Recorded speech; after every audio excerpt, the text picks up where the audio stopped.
Effective 21st January 2026, Ugandans intending to travel to the United States of America for business or tourism will face stricter requirements, with the exact amount determined by a consular officer during the visa interview.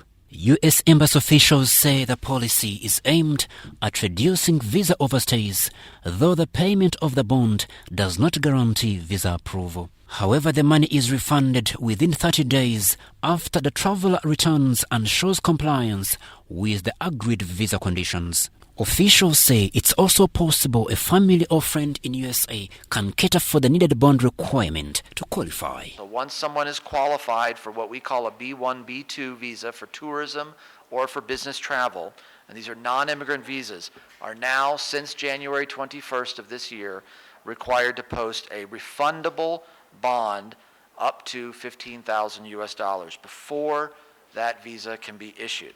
The bond is automatically canceled and fully refunded to the traveler after they depart the United States, or if they don't travel to the United States during the time of their visa. There are a few situations where the money would not be refunded to the traveler, and that would be if the traveler overstayed, if they break U.S. laws when they're in the United States, or if they seek to change their status, including applying for asylum.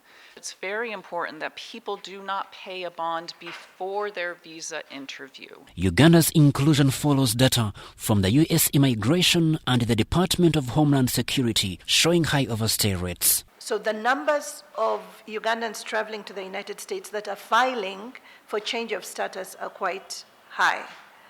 And that is the data, part of the data that is being looked at. So U.S. business and tourist non-immigrant visas are now issued for a single entry with 3-month validity.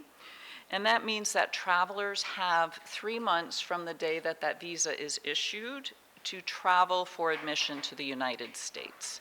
And they may only enter the United States once on that visa. Uganda's Ministry of Foreign Affairs has echoed the U.S. appeal for Ugandans to travel only for legitimate purposes, noting that many seek government intervention after visa denials or violations. It is true that Ugandans are misusing visas. Not very many, by the way.